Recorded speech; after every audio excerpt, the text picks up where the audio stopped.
Well, more than 50 years have passed since Jim Sanders served in the Vietnam War. And he then came back to Wauseon. Being awarded a Bronze Star for his service was a long shot. That is, until Congressman Bob Latta got involved.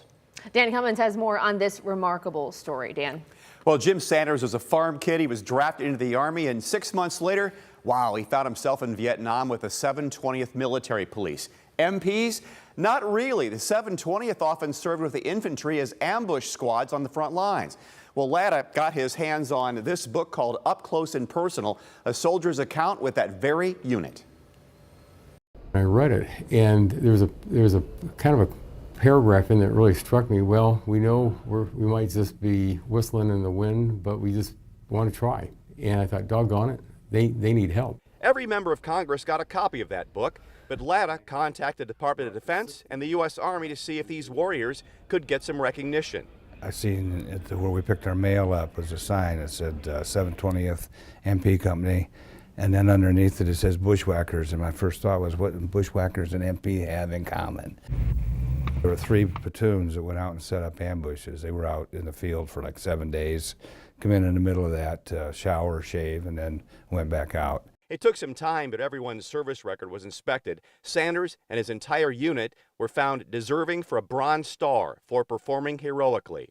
I don't feel that I probably deserve this any more than any other guy that went to Vietnam did. I mean, it's a traumatic experience, and guys did it before me, guys did it after me, and you know, there's an expression, I'm not a hero, but I walked with a bunch of heroes. This was in Washington on July 24th, Latta presenting Sanders with his well-deserved award. First of all, they weren't ever thanked properly for their service. And so many came home, they were told, don't wear your uniforms when you land because you could be, hit, spat on, or anything else.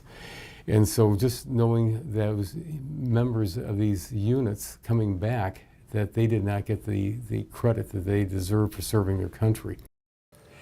In all, close to 60 medals were handed out that day in D.C., and we're told as the records are checked, more veterans may get medals too.